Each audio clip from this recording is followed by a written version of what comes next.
Magandang Sentry na morning po sa inyong lahat. This is Chari Flores po, ang inyong licensed broker. And mag-update po tayo ngayon for the site development overall, dress up, model house tour na bago po, and phase 2 land development po. And yung mga kaganapan po natin during December po. And may bago na rin po tayong prices ng ating mga house models po. So abangan po ninyo. And before anything else, I would like to say thank you po sa lahat na naging clients namin sa Centrina Alaminos and Centrina Calamba at naging top 2 overall for 2 consecutive years po tayo as broker po. To recap lang po, no, ang Centrina Alaminos po ay along Maharlika Highway, Barangay San Benito, Alaminos, Laguna. So napaka-accessible ng location. Daanan po ito ng mga bus and jeepneys, buses like coming from Lucena and other terminals coming from Metro Manila po. And during the December month po, nagkaroon po tayo ng Christmas lighting. 8, 7, 6, 5, 4, 3, 2, and 1! Merry Christmas, Centrina Alaminos! Yay! So ayan, nagkaroon tayo ng pa-fireworks display, no, na very short lang, just to welcome the month of December po. And kaya lang di lang po kami masyadong nakapag-video ng maayos, gawa ng kita nyo po medyo maulan po, maambon po yung time na ito. Pero kinabukasan po ay nag-video po ako and ipapakita ko po sa inyo later of this video po yung mga display po, kasi para maayos po yung video po natin. Yan, so medyo naglagay tayo ng bilin, no, sa along Maharlika Highway. And then meron tayong konting salo-salo para sa mga buyers po. Ano lang po, kumbaga early evening snack lang po. Yan. So napakaganda lalo ng Centrina, no, nung nagkaroon ng mga fireworks display and lighting dito po sa pinaka pasukan papunta po sa guardhouse po natin.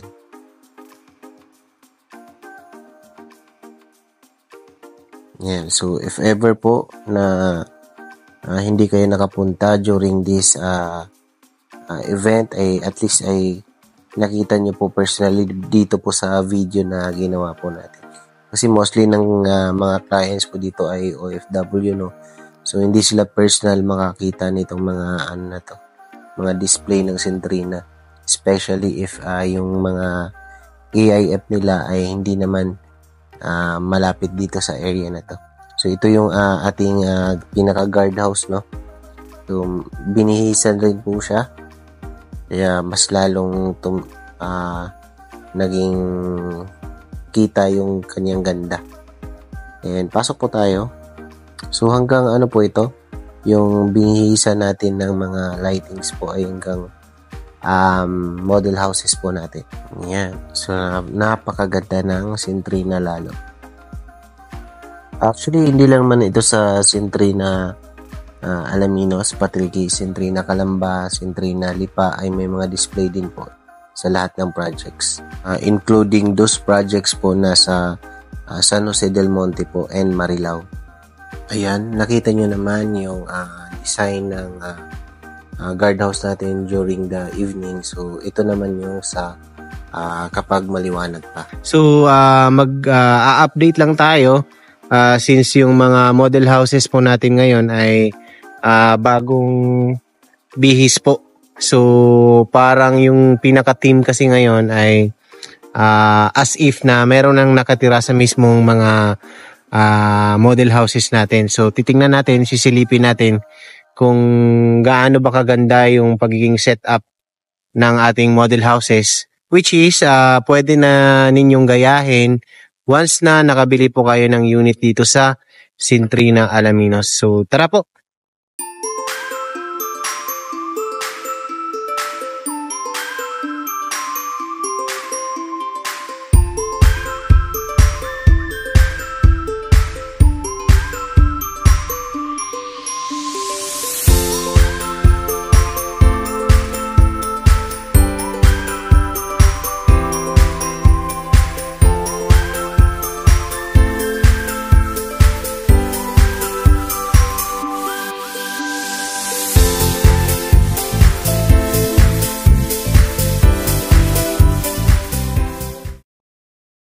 So ito po yung ating first house model, si Avina po.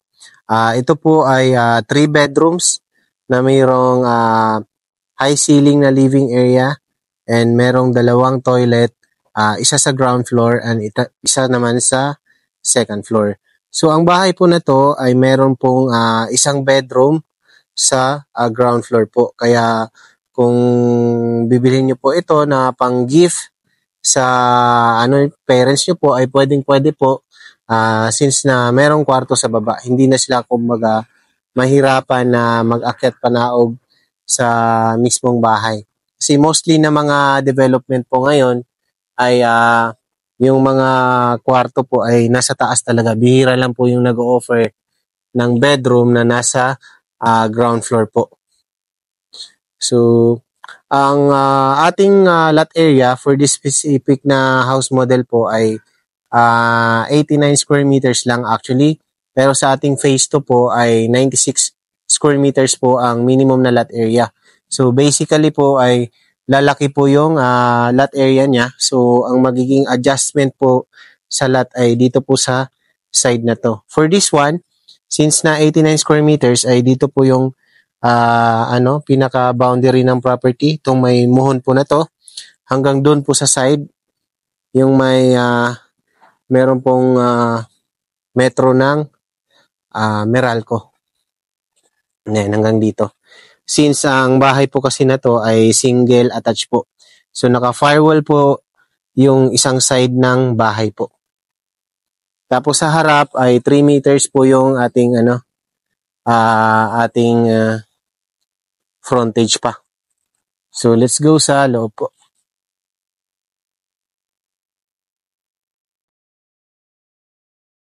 So ito na yung bagong bihis na na Avina house model. So as you can see, yung setup niya ay naiba na rin.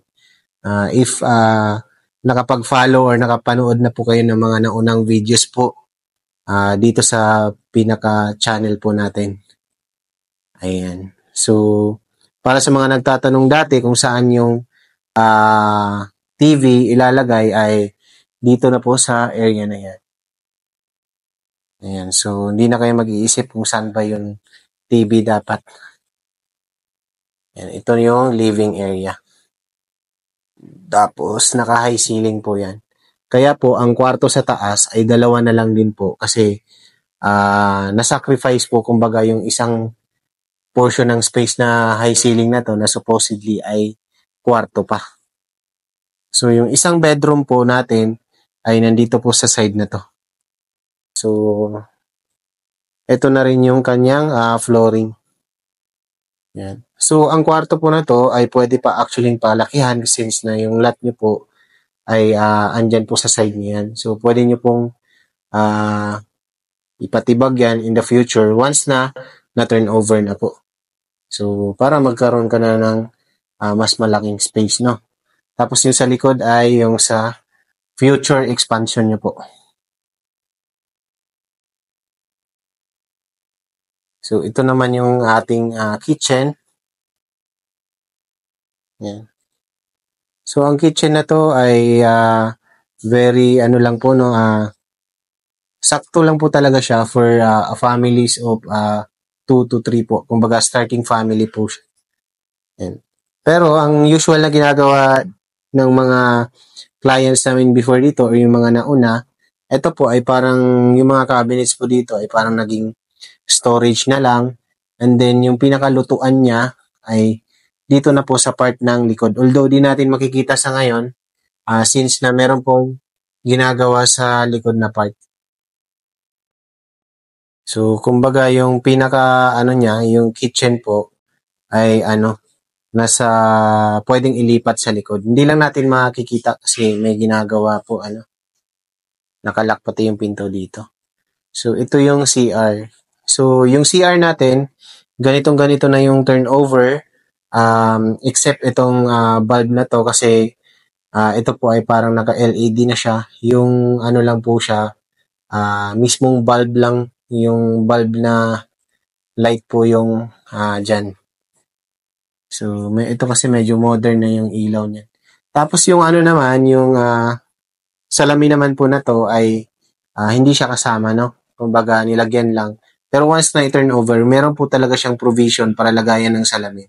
Pero the rest na mga to, yan, kasama na po yan, pati yung shower. Except itong mga accessories na to or yung movable items po.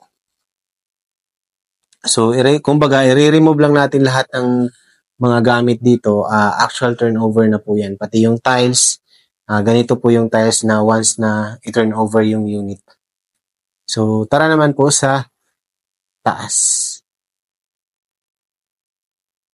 So, pagkaakyat ng taas, yung hagdanan by the way na to ay meron pa siyang space dun sa ilalim, no? So, pwede pang actually cabinets yan instead na ganitong setup para mas ma-maximize nyo po yung space niyan. Kasi sayang nga naman, yan, yung especially yung space dyan sa likod na yan, sayang. So, pwede pang lagayan ng mga gamit.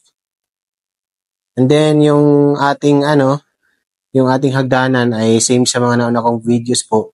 Yan po ay buhos mula dito sa ground floor up to second floor po. Tapos pinatungan ng makapal na wood planks.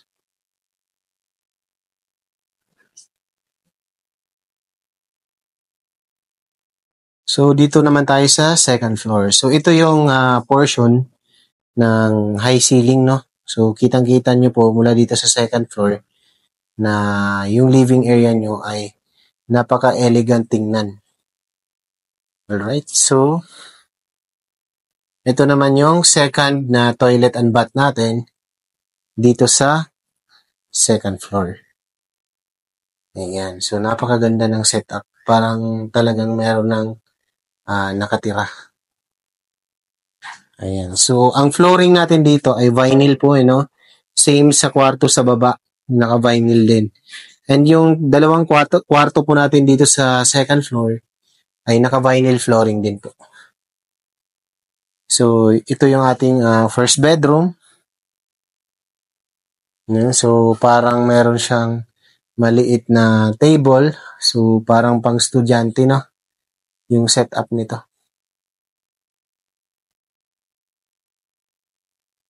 Yan. So, ito naman yung pinakamalaking kwarto for this Avina house po. Ito yung master's bedroom. Ayan. So, yan, may upuan dito. May cabinets. Yan, salamin. So, maganda. Maganda kasi sa master's bedroom na to. Yung kanyang balcony po ay naka-sliding na siya. So, talagang social tingnan na.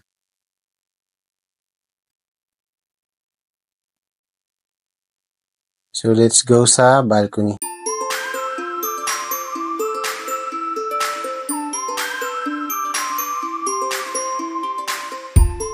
So, ang kanyang balcony ay napaka-decent, no? Para maglagay ng table and dalawang pair po ng upuan. Ang kagandahan dito sa balcony na to, once na gusto nyong magpa-cover ng tawag dito, yung garahe, ay idudugtong nyo na lang siya kumbaga. Diba? Kasi mula dito, parang idudugtong nyo na lang siya dyan sa future expansion ng balcony nyo hanggang papunta doon sa side. Kasi sayang naman, di ba? Kung gusto nyo yung mas lumaki pa yung balcony nyo. So, hindi siya mahirap kumbaga. So, that's it for Avina house model, And for the specific specifications ng price po, ay iano ko na lang po dito, i-attach ko po.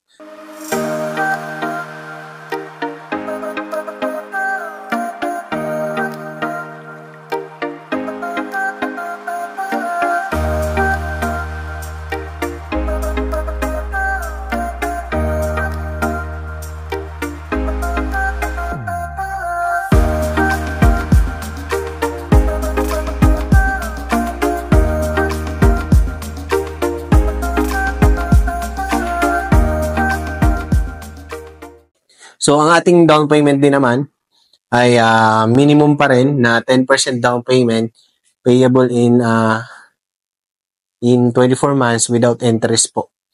Ang construction po ng bahay natin ay magsisimula po on the 18th month. Pero minsan napapaaga pa po doon.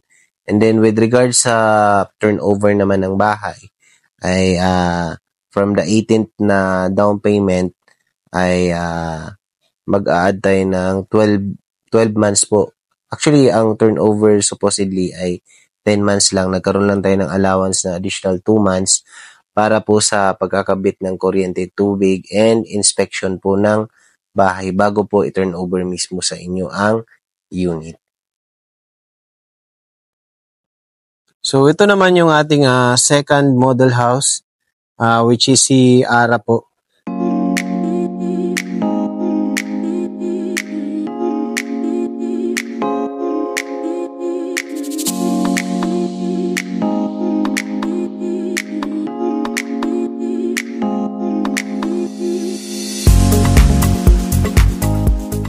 So, ito yung pangalawa sa pangalawa sa unit.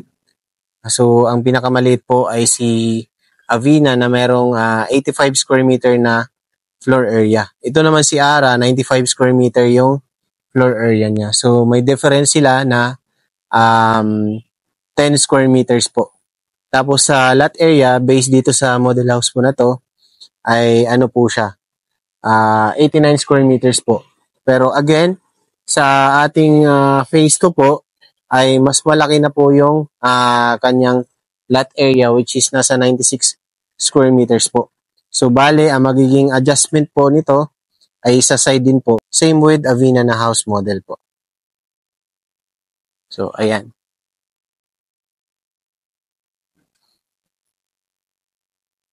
So lahat naman ng bahay na ino-offer po natin dito ay single, no? So bale, wala tayong mga townhouse dito or duplex po. So kapag ito naka-base ito sa 91 square meters dito. So hanggang dito po yung 91 square meters hanggang doon sa may poste ng Meralco. Pero kung 96 square meters po, may adjustment tayo dito sa lot, dito sa side po na to. So mas malawak po. Tapos yung ating doon, yung portion na yon, pwede nyo po siyang isagad hanggang dito sa property boundary nyo sa gilid na to. Kung gusto nyo, mas paluwagin yung area na yun. And then, pwede naman kayong mag sliding door pa rin. Instead na nandyan sa gilid, dito na po naka-facing sa mismong garahe po. Yan. So regarding sa garahe, wala kayong magiging problema kung ang sasakyan nyo ay sedan, pick-up, or SUV po na sasakyan kasi mataas yung kanyang vertical clearance. At the same time, malawak yung ating garahe po. So again, sa ating harapan, 3 meters pa rin yung yung lupa niya. Tapos sa side ay 2 meters, sa likod ay 2 meters. Same with Avina, no? Which is nakalimutan ko pong i-discuss kanina. So ganun din, 3 meters sa harap, 2 meters sa gilid at saka sa likod. So tara po sa loob ng Ara. So ito po sa Ara house model. So bagong setup din po yung ating mga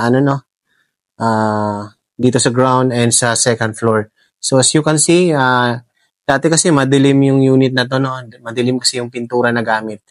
Pero ngayon ay medyo lighter na po yung ginamit na mga paints dito, pati yung mga gamit po. So ang Ara na house model po ay merong 3 bedrooms, tapos merong family area sa baba. So, ang family area sa baba po ay extension po siya ng living area. Ito po ating living area kasi. So, medyo kumbaga yung ating living area po ay hindi siya masyadong kalakihan kaya merong parang extension ng living area dito sa side po na to. Ayan. So meron ding sofa dito. Tapos dito nilagay yung TV po. Tapos ito yung sliding door which is kung malaki yung lote mo dyan, 96 square meters ay nasa likod pa ng mga halaman na yan, yung lote mo. So, meron kang garden dyan, mas gaganda yung feel, kumbaga, kapag meron ka kasing ganitong sliding door, no? Tapos nakikita mo yung mga magandang halaman.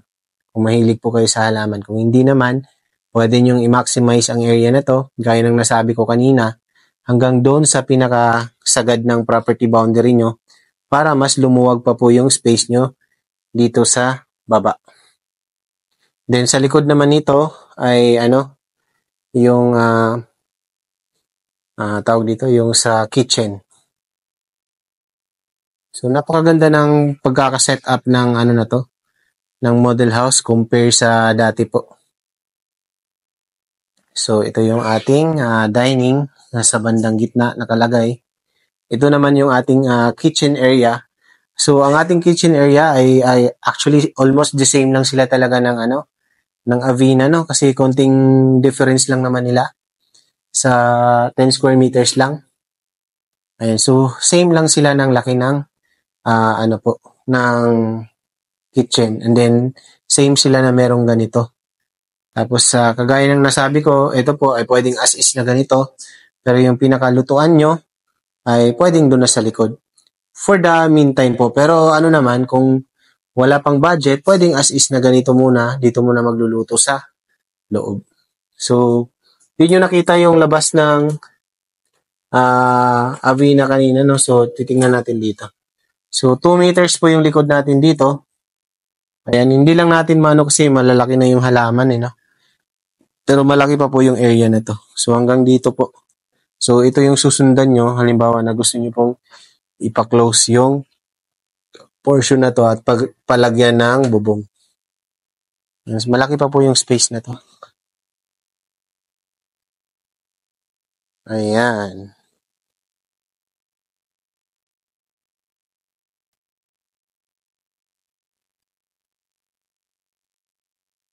Tapos, dito naman tayo sa CR. So, ang CR natin, almost the same lang din yung size nito sa Avina house model. So, again, actual turnover ito except yung mga na yan, ilaw, tsaka itong salamin hindi kasama and movable items po. The rest po ay kasama na po yan. Then, ito yung ating breaker. Same lang naman sila ng breaker, no? Mula dito sa Avina and dito sa Ara po. Alright, so punta naman tayo sa side na to. So, ito kasi meron pa siyang space, no? Dito sa ilalim at saka sa gilid ng hagdan. So, basically, pwede pong gawing storage area ito. Then, yung ating hagdanan naman ay buhos po ito. Same with Avina. Nakasemento po yan. Tapos, pinatungan ng makapal na klase ng wood planks. And then, pansin nyo po, yung ating hagdanan ay hindi siya makipot at saka maluwag yung kanyang yung hagdanan. So, kapag mag-aakyat kayo ng gamit, ay hindi kayo for sure mahirapan. Let's go sa taas. Yan, may bintana siya pag-aakyat ng hagdan.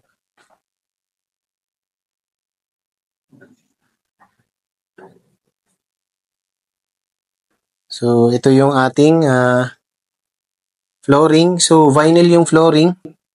No? Yung naka-tiles lang po ay yung sa part ng ground floor po. So, ito yung ating common toilet and bath. So, dalawa yung kanyang pintuan. Yung isang pintuan ay access sa master's bedroom. Yung isang pintuan ay nasa common area. But it's up to you. Pwede kasing i-close tong isa once na ma-turn over na po. So, ito tayo. Ito yung first na bedroom po. So, for kids na kwarto naman ito. Yan yung pagkaka-team niya. Yan, so may mga laruan. Yan, may mga ganito. So, ganda ng pagkaka-setup. So, parang mayroon na talaga siyang nakatirang tao, no? Itong kwarto naman na to ay para sa baby. Yan, pagbagong panganak.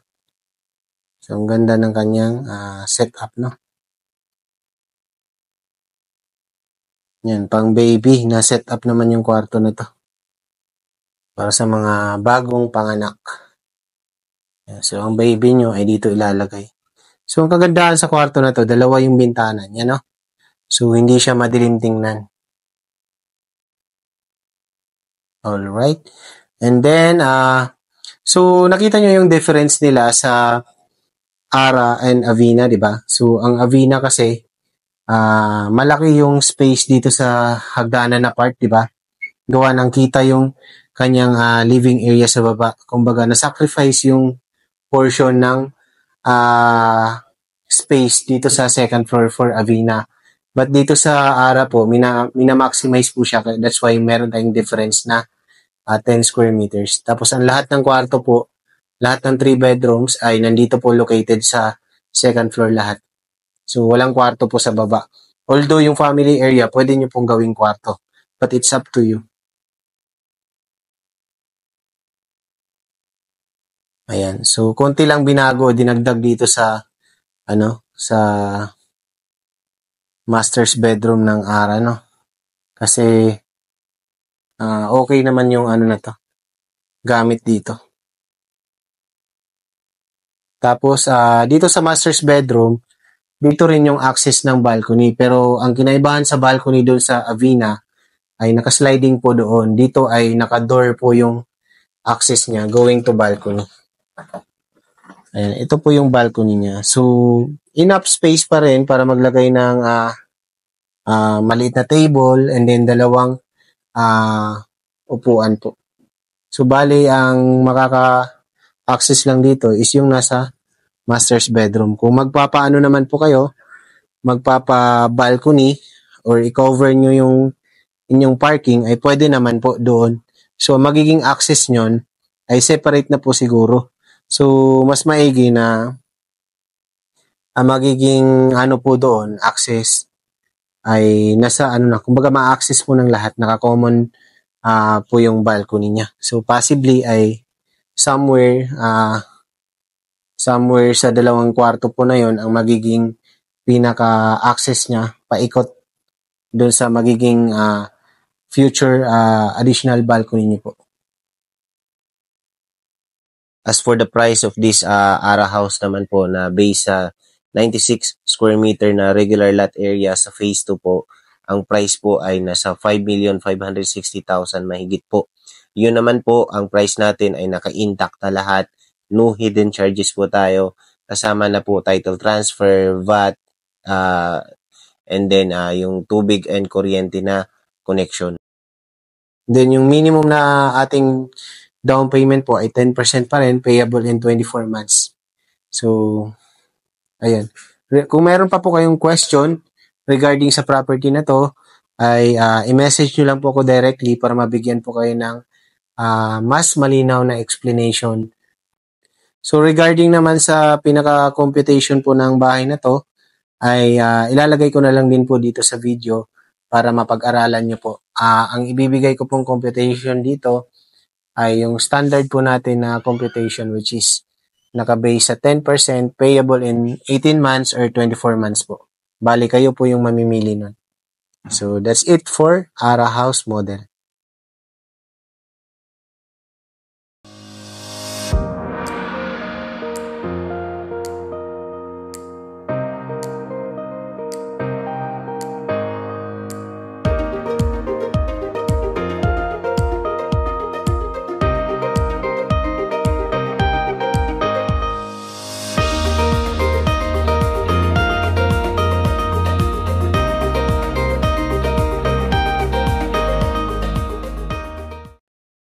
Ayan, dito naman po tayo sa Raya na house model po. So, ang Raya na house model po ay minimum lot area niya po ay nasa 121 square meters. Tapos, ang standard naman natin na floor area ay nasa 107 square meters po. So, regardless sa lot area, kung magkaiba man yan, kung magiging 144 square meters man yan or 141 square meters, ay same lang po ang ating floor area. Walang mababago. So, ang pinaka lote lang niya kumbaga, mag-iiba. So, ang bahay po na to ay 4 bedrooms, tapos merong 3 toilet and bath, meron siyang balcony and merong sliding sa part ng likod for future expansion kapag maglalagay kayo ng kitchen sa likod na part. So, ayan. Ang 121 square meters po na lote ay mag-i-start po dito sa gilid po ng may nakasemento na garahe po na to hanggang doon po sa may poste ng Meralco. So again, yung ating harapan ay 3 meters po yung kanyang kanyang frontage, and then sa gilid naman ay 2 meters po. Magbe-base po tayo dito. Dito po yung start ng 2 meters hanggang dito po sa gilid nito. Tapos sa likod ay 2 meters din po. So regardless kung ang sasakyan nyo ay malaki man yan, sedan, pickup, SUV, ay kasyang-kasya po dito. Tapos mataas din naman yung ating vertical clearance, no? So napakaganda ng bahay po na to. Let's go sa loob. Dito pala muna tayo. So ito naman yung space nyo dito sa side, no? So ito yung nasa 2 meters din po dito sa gilid. Pero magbabago po ito, depende sa size ng lot area, no? Kung 144 for example, edi possibly ang lumaki na area ay dyan sa side na yan. So instead na isa lang yung garahe mo, posibleng maging dalawa yung garahe mo, posibleng ito, kasya pa rin yung sasakyan dito. Kasi may clients po kami na existing at saka nakalipat na ganun ang ginawa nila. Pero ang lote po nila ay 128 square meters. So kung madagdagan man yun ng 7 square meters, so possibly po magkaroon kayo ng extra parking sa side po na to. Ayan, so kasya po yung parking nun based sa na sabi ko sa inyo sa 128 square meters. Nagkasya po doon ang sasakyan ay tawag dito. SUV po yung sasakyan niya. So kasya po dyan ang Terra, ang Everest, ang Mu X, or di kaya yung sa Mitsubishi. Ano nga ba yan? Nakalimutan ko yung sa Mitsubishi na SUV. So, let's go sa loob. So, ito yung pinaka pasukan niya. So, napakaganda ng setup ng Raya, no? So, yung kanyang ceiling ay ganyan na po yung finish, no? Once na i-turn over, naka-cove na po siya.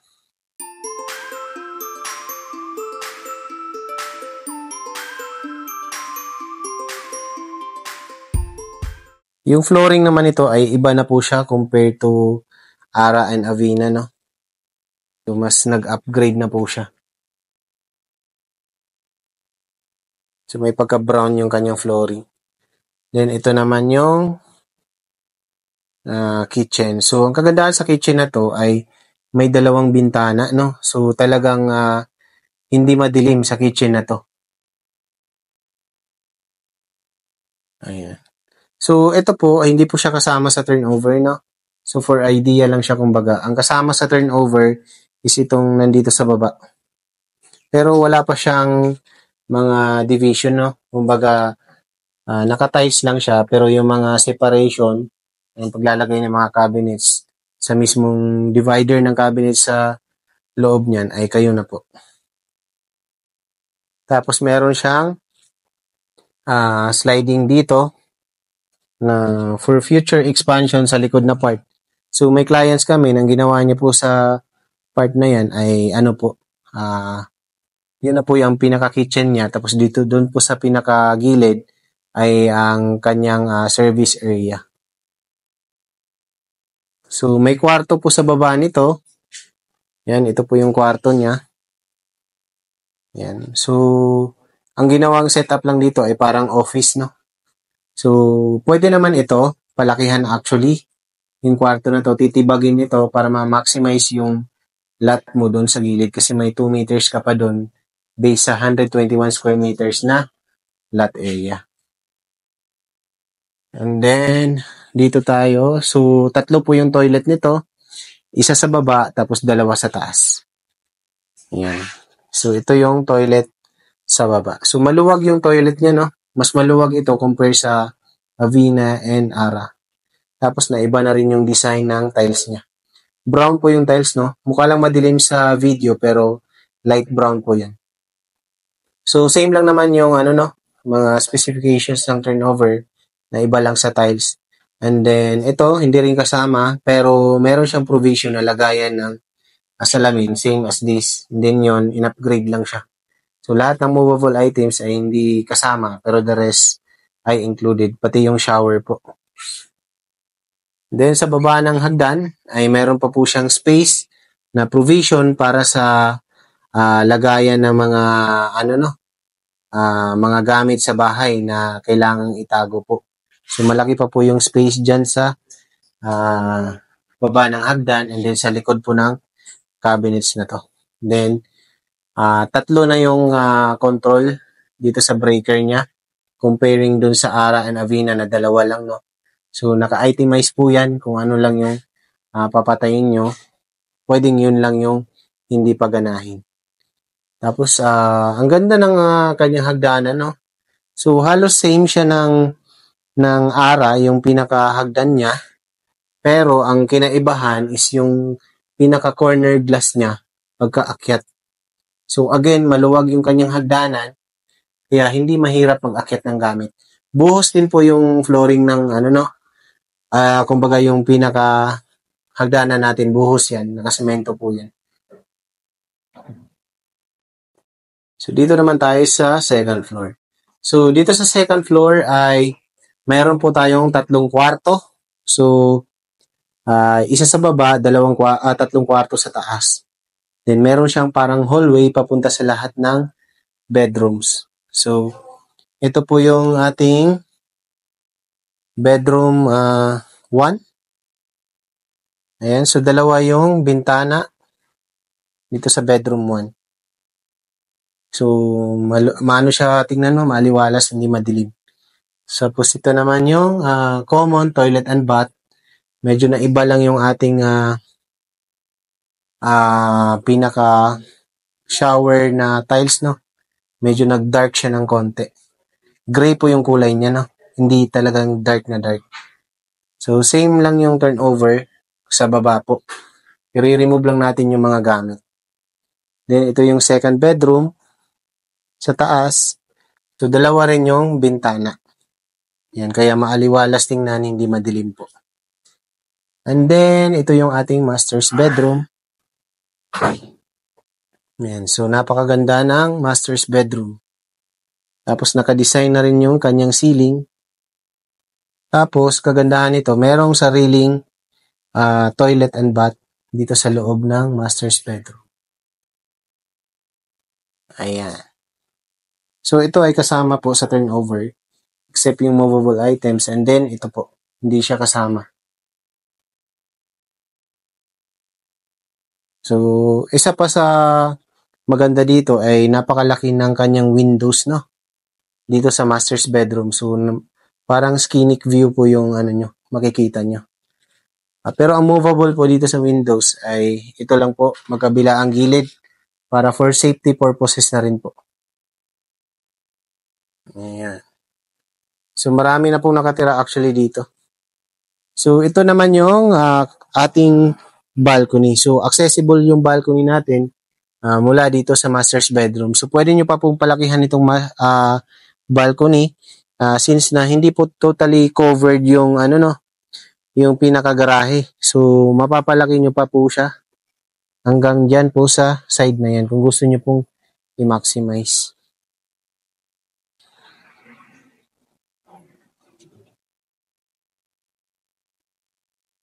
So, for now, ang price po ng bahay na to ay nasa starting po 6.6 million. Kasama naman po lahat doon, title transfer, yung charges ng bank ay may parang agreement na yung yung developer at saka yung accredited banks namin, nasasagutin na po nila yon.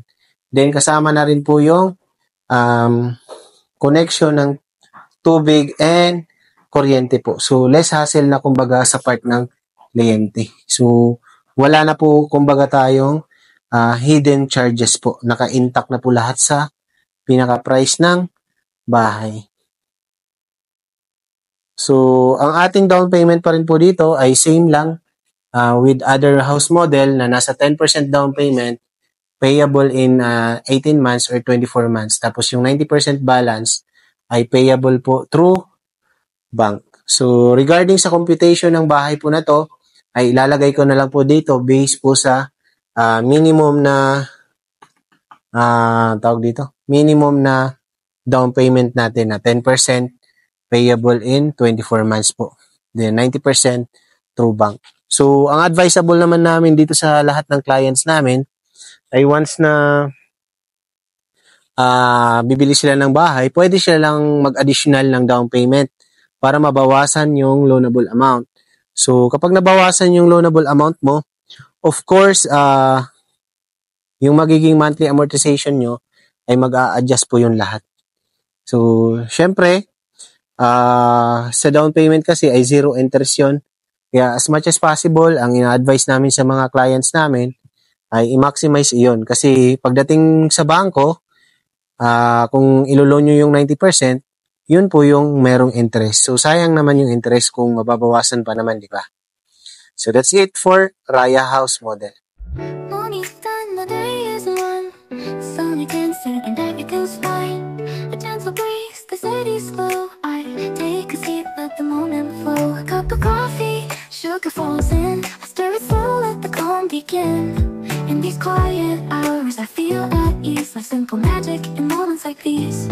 I find the magic in the everyday. In the sweetest sips, the sun slips away. So, para po sa mga clients ko po, existing clients, and sa magiging clients ko pa po, ito po yung update regarding sa Centrina Alaminos po. So, sa bandang right side natin, yung malaking space po dyan ay commercial area po yan, and hindi po siya for sale. And then, yung sa bandang left side naman po natin ay commercial area din po yan. Yan po yung future ay for sale na mga units. So, ito po yung road na to. Ito po yung Lucena and SM San Pablo. So, as you can see, ay napakarami pong nakapalibot na bundok po dito sa area ng Centrina Alaminos, no? Kaya in terms of bagyo, wala kayong dapat ipangamba kasi safe siya. Aside sa elevated po yung area ng Centrina Alaminos po. So, hindi po nababaha dito. So, wala kayong dapat ika-worry. And malayo po sa earthquake. So, yan. Ito yung malaking vacant lot na to. Ang sinasabi kong area na for commercial in the future. So, possibly ay supermarket po yan. So, ito nung pong nakikita nyo sa baba, hindi po yan squatter, no? Barracks po yan ng mga construction worker natin or sa mga in-house na workers natin. So, ito po, papansin nyo ay napakarami na pong bahay na constructed, no? Yung iba po dyan ay mga na-turnover na, yung iba po ay for turnover pa lang. So, ito yung phase 2, yung may nagsisimula na maglagay ng mga kalsada po. So, lahat ng nakikita nyo po na to, na area na medyo patag na ay phase 2 po. So, ito po yung mula sa main road, pagkatumbok po, yung pagkatumbok ng road po sa may hilera ng mga blocks po na yan po yung ating malaking amenity area.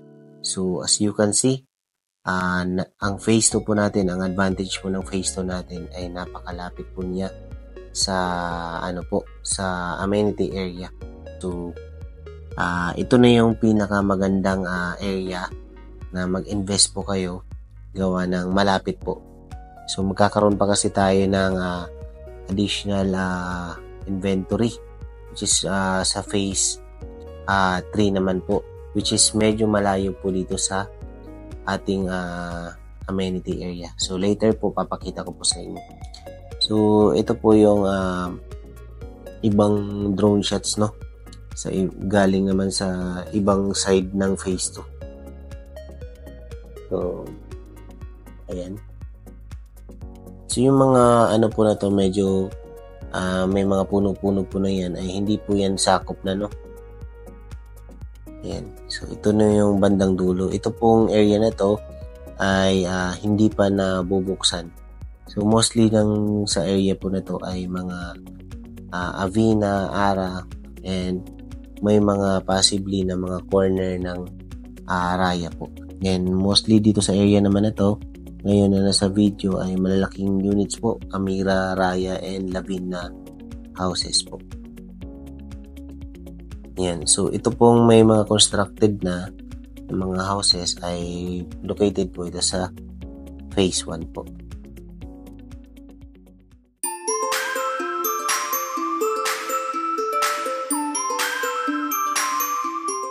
Ito naman yung view, no, na nasa likod banda ng block 1 sa phase 1 po.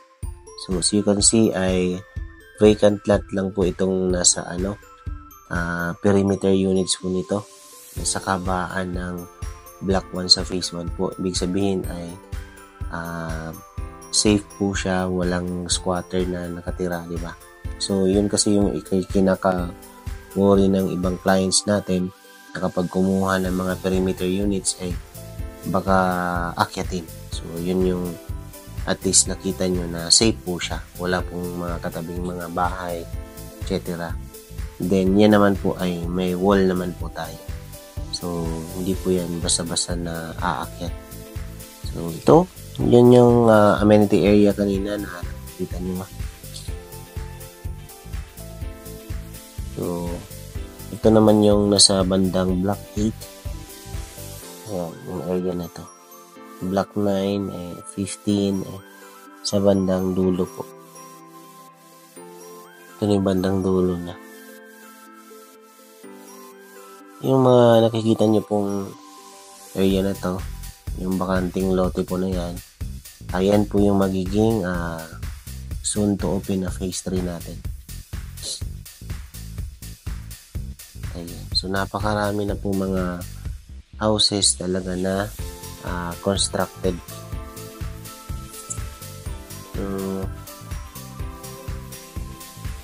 Ayan. So nakikita nyo naman na po mula dito, ayan na po yung entrance, yung may mga papasok po. Tapos yung mga natatanaw nyo naman po na may mga moving na cars po, ay yan po ang Maharlika Highway po. So dyan po nadaan yung mga bus, jeepneys from Lucena and from Manila po. Yung mga jeepneys po ay from Calamba po galing yun. Yan. So, sadya pong medyo papasok yung ating subdivision para po hindi maalikabok, hindi maingay, di ba? Para may sense of relaxation naman pagdating sa bahay po. And then, ito yung portion doon sa sinasabi kong vacant lot na magiging phase 3 po, no? So, ibang lang to, ibang drone shots lang po ito. So, ito po ay yun yung vacant lot na to. Ayan po yung amenity area. Then, phase 2 po ito. Ulit yung nakikita nyo. So, yung mga bundok na yan na nakikita nyo. Yung bundok yan ng San Pablo, no? And Kalawan na area po. So, ayan. So, ang project po na to ay napaka-accessible ng location. So, whether may sasakyan kayo o wala, ay walang magiging problema kasi napaka-accessible niya, malapit sa lahat. And kapag natapos pa po yung TR4 project natin, ay mas magiging accessible po ito sa lahat gawa ng hindi na po kayo magsa Santo Tomas exit. Meron na pong exit na mas malapit po dito going to Centrina Alaminos po. So para po sa mga clients ko na at saka sa mga future clients po natin na gustong magtanong regarding sa project na to o gustong mag-site visit po, ay i-contact nyo lamang po ako sa aking number na ilalagay po sa baba. Naka-Viber po yan, naka-WhatsApp, and naka-Telegram po. So, ang number ko po ay 0975-576-0927 po. And you can also contact me through my Facebook account which is Chari Mar Flores po. So, ilalagay ko na lang din po sa bandang dulo ng video po na to para ma-check nyo rin po yung aking Facebook po. So, pwede nyo rin po akong i-contact doon if hindi nyo po ako ma-reach through Viber and WhatsApp po. So, ito yung ating mga model houses, no? So, if pwede kayo mag-set ng appointment para mag-visit po dito sa model houses natin. Depende po yun sa availability nyo. So, i-contact nyo lang po ako before the day na gusto nyo po mag-site visit para hindi po magkaroon ng conflict sa ibang clients po natin. Para ma-assist din po kayo ng personal po. Para ma-explain ng maayos yung regarding sa each house models po natin na preferred nyo or papasok po doon sa budget. So, yun lamang po. Maraming salamat po ulit sa aking mga existing clients, sa inyong walang sawang suporta and pagtsatsaga na manood po na ng ating mga videos. And para sa mga future clients ko pa po, huwag niyo na pong antayin na magtaas pa yung prices ng Centrina. So, walang sayang naman, di ba? Yung tataas na price. So, ang bahay naman ay habang natagal ay talagang nagtataas. Kaya as much as possible hanggat kaya ay mag-invest na.